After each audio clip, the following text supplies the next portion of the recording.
নমস্কাৰ ছাত্ৰ ছাত্ৰীসকল, আজি আমি পুনৰ আহিছোঁ এটা নতুন ভিডিঅ'লৈ আৰু আজিৰ ভিডিঅ'টো আমি আলোচনা কৰিম আয়ত আৰু ত্ৰিভুজৰ কালি। আমি আয়তৰ কালি ইয়াৰ আগৰ ভিডিঅ'টো আমি আলোচনা কৰিছোঁ, তথাপিও আমি আয়তৰ কালিটো ইয়াত আলোচনা কৰিম কিহৰ কাৰণে, যাতে আমি আয়তৰ কালিৰ পৰা আমি কেনেদৰে আমি ত্ৰিভুজৰ কালিটো সহজভাৱে উলিয়াব পাৰোঁ। এতিয়া প্ৰথমে আমি আয়তৰ কালিটো উলিয়াব চেষ্টা কৰিম। এতিয়া আয়তৰ কালি উলিয়াবৰ কাৰণে মই এটা আয়ত আঁকিছোঁ। ইয়াতে আয়তৰ দিশ আৰু প্ৰস্থ আমি এটা ধৰি লৈছোঁ, দিশ ধৰি লৈছোঁ 10 মিটাৰ আৰু প্ৰস্থ 7 মিটাৰ। এটা সাধাৰণ নিয়ম এটা আছে, সূত্ৰ এটা আছে আয়তৰ কালি উলিওৱাৰ সূত্ৰ, আয়তৰ কালি সমান দিশ পূৰণ প্ৰস্থ। গতিকে দিশ আৰু প্ৰস্থটো পূৰণ কৰিলে আমি আয়তৰ কালিটো উলিয়াব পাৰিম। এতিয়া দিশ হৈছে 10 মিটাৰ আৰু প্ৰস্থ হৈছে 7 মিটাৰ। গতিকে আয়তৰ কালি দিশ পূৰণ প্ৰস্থ 10 মিটাৰ পূৰণ 7 মিটাৰ। এতিয়া 10 আৰু 7 পূৰণ কৰিলোঁ, কিন্তু মিটাৰ আৰু মিটাৰ লগ লাগি কেনে এটা বৰ্গ মিটাৰ হ'ল। এই মিটাৰ আৰু মিটাৰ পূৰণ কৰিলে বৰ্গ মিটাৰ কেনেকৈ হয় মই ইয়াৰ আগৰ ভিডিঅ'টো ধুনীয়াকৈ জনাই দিছোঁ, সেইটো তোমালোকে চাই ল'লে বুজিব পাৰা। আয়তৰ কালি দিশ পূৰণ প্ৰস্থ 10 পূৰণ 7 মিটাৰ, 10 মিটাৰ পূৰণ 7 মিটাৰ, 10 পূৰণ 7 বৰ্গ মিটাৰ সমান 7 দুগুণ 70 বৰ্গ মিটাৰ।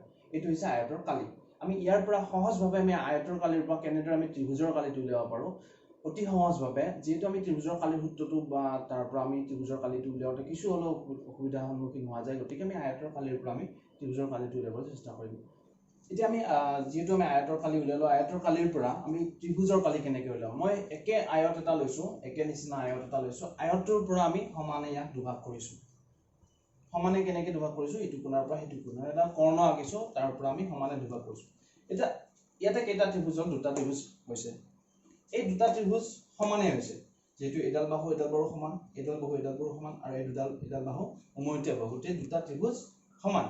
গতিকে যদি এটা আয়তৰ পৰা দুটা সমান ত্ৰিভুজ আঁকিব পাৰি, গতিকে আমি ত্ৰিভুজৰ কালি উলিয়াবৰ কাৰণে আয়তৰ কালিক আমি দুভাগ কৰি দিলে হৈ গ'ল। গতিকে আমি চাওঁ, যিহেতু আমি আয়তৰ কালিটো জানো যে 70 বৰ্গ মিটাৰ, গতিকে ত্ৰিভুজৰ কালি আয়তৰ কালি আমি দুভাগ কৰি দিলোঁ। 70 বৰ্গ মিটাৰ 2ৰে ভাগ কৰিলে কিমান হ'ল, 2ৰে কিমান হ'ব 35 বৰ্গ মিটাৰ হৈ যাব। গতিকে আমি এনেকৈ সহজভাৱে আয়তৰ কালিৰ পৰা ত্ৰিভুজৰ কালিটো আমি ওলাব পাৰিছোঁ।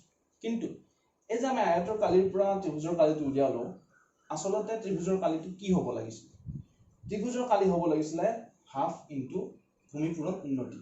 গতিকে ভূমি আৰু উন্নতি পূৰণ কৰি তাৰ আধা ল'লে তাৰ ত্ৰিভুজৰ কালিটো হৈ যায়। এতিয়া কথা হ'ল এই ভূমি কি আৰু উন্নতি কি সেইটো জানিব লাগিব। ভূমি হৈছে আমি যিটো ত্ৰিভুজ এটা আমি এতিয়া চাম যে এইটো ত্ৰিভুজ মই মুচি দিছোঁ যাতে তোমালোকৰ অসুবিধা নহয়। এতিয়া মই এই ত্ৰিভুজটো মুচি দিলোঁ, এইটো থাকিলে এটা ত্ৰিভুজ। ইয়াৰ পৰা যিটো আয়তৰ দিশ আছিল সেইটোৱে আমি ত্ৰিভুজটোৰ দিশ বুলি ধৰি ল'ম, আৰু সেইটো হৈছে ভূমি, সেইটোক আমি ভূমি বুলি ধৰি ল'ম। আৰু ত্ৰিভুজৰ উন্নতি কি, উন্নতি হৈছে ত্ৰিভুজটোৰ সৰ্বোচ্চ উচ্চতা, যিখিনি আটাইতকৈ বেছি উচ্চতা। গতিকে এই আয়তটোৰ প্ৰস্থটোকে আমি উন্নতি বুলি ধৰি ল'ব পাৰিম। গতিকে ইয়াৰ পৰা আমি ত্ৰিভুজটোৰ কালি ধুনীয়াকৈ উলিয়াব পাৰোঁ। এতিয়া ত্ৰিভুজটোৰ কালি কি হ'ব, ত্ৰিভুজৰ কালি সমান 2/1 পূৰণ ভূমি পূৰণ উন্নতি, 2/1 পূৰণ 10 পূৰণ 7 বৰ্গ মিটাৰ। এতিয়া আমি 2ৰে 10ক 5ৰে ভাগ কৰিলোঁ, এটা কি 5 আৰু এটা 7, 5 পূৰণ 7 বৰ্গ মিটাৰ। গতিকে 5 7 গুণ 35 বৰ্গ মিটাৰ। এতিয়া চোৱা দুটা ত্ৰিভুজৰ কালি সমান হৈছিল। আমি যেনেকৈ আয়তৰ কালিৰ পৰা ত্ৰিভুজৰ কালিটো উলিয়াওঁতে যিমান পালোঁ, আমি ঠিক বেলেগ এটা নিয়মেৰে ত্ৰিভুজৰ কালিটো উলিয়াওঁতেও সমানে উত্তৰ পালোঁ। গতিকে আমি গম পালোঁ যে এটা আয়তক আমি সমানে দুভাগ কৰি কেনে আয়তৰ কালিটোক দুভাগ কৰিলে আমি ত্ৰিভুজৰ কালিটো উলিয়াব পাৰিম। এইটো হৈছে সহজ নিয়মৰে আমি ত্ৰিভুজৰ কালি ল'ম। এতিয়া এইটো হৈছে এটা সমকোণী ত্ৰিভুজ। অন্য ত্ৰিভুজৰ ক্ষেত্ৰত আমি কেনেকৈ ত্ৰিভুজটোৰ কালি উলিয়াম সেইটো এবাৰ আমি চেষ্টা কৰি চাম। ইয়াত যিহেতু আমাৰ উন্নতিটো দিয়াই আছে, যিহেতু আয়তৰ প্ৰস্থটো আমি উন্নতি বুলি ধৰি লৈছোঁ আৰু আয়তৰ দিশটোক আমি ভূমি বুলি ধৰি লৈছোঁ। গতিকে ভূমি আৰু উন্নতি ধুনীয়াকৈ দিয়া আছে কাৰণে আমি ত্ৰিভুজৰ কালিটো উলিয়াব পাৰিম। কিন্তু যদি সমকোণী ত্ৰিভুজৰ বাদে অন্য ত্ৰিভুজ হয়, তেতিয়াহ'লে আমি ত্ৰিভুজটোৰ কালি কেনেকৈ উলিয়াম সেইটো এবাৰ আমি চাওঁ। এতিয়া যিহেতু আমি ত্ৰিভুজৰ কালি যদি এটা সমকোণী ত্ৰিভুজ হয় কেনেকৈ উলিয়াব লাগে আমি পালোঁ। এতিয়া কথা হ'ল এনেকুৱা এটা ত্ৰিভুজ যদি থাকে, এইটো হৈছে এটা সমবাহু ত্ৰিভুজ যাৰ 3টা বাহু সমান।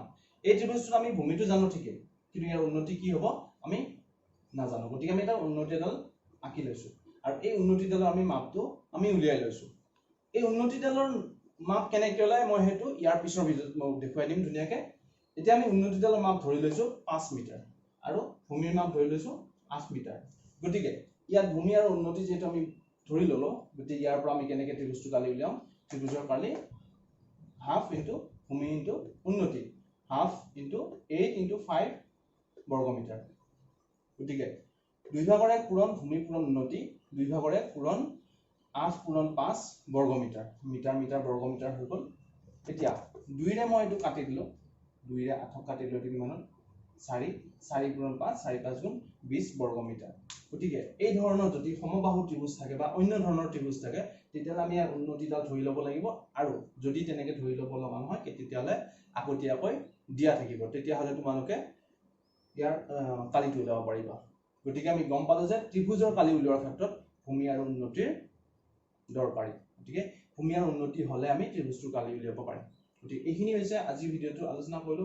ইয়াৰ পিছত ত্ৰিভুজৰ কালিৰ ক্ষেত্ৰত পাইথাগোৰাছৰ সূত্ৰ কেনেকৈ প্ৰয়োগ কৰা হয় বা যদি ত্ৰিভুজটোৰ ভূমি উন্নতি দিয়া নাথাকে উন্নতিডালৰ কেনেকৈ মাপটো দিয়া হয় সেইটো আমি আলোচনা কৰিম কালি ইয়াৰ পিছৰ ভিডিওটোত মই আলোচনা কৰিম বৃত্তৰ কালি আৰু বৃত্তৰ পৰিসীমা কেনেকৈ উলিয়াই তাৰ লগতে আলোচনা কৰিম ত্ৰিভুজৰ ক্ষেত্ৰত পাইথাগোৰাছৰ সূত্ৰটো কেনেকৈ প্ৰয়োগ কৰিব পাৰি আৰু ইয়াৰ লগতে মই যিখিনি ইয়াতে বৰ্ডত মই লিখি দিলো সেইখিনি মই তোমালোকে মোবাইল স্ক্ৰীনত লিখি দিছো মই ধুনীয়াকৈ তোমালোকে তাত পৰা লিখি ল'ব পাৰিবা এইখিনিতে দুটা প্ৰশ্ন দিছো তোমালোকে ঘৰতে বহি সমাধান কৰিব চেষ্টা কৰিবা এটা আয়তৰ দিশ 15 মিটাৰ প্ৰস্থ 10 মিটাৰ হলে আয়তটোৰ কালি কিমান হ'ব উলিয়া আনটো হৈছে এটা ত্ৰিভুজৰ ভূমি 12 সেমি আৰু উন্নতি 7 সেমি হলে ত্ৰিভুজটোৰ কালি কিমান হ'ব উলিয়া আৰু আশা কৰো সকলোৱে ঘৰতে আছা ভালে থাকা ধন্যবাদ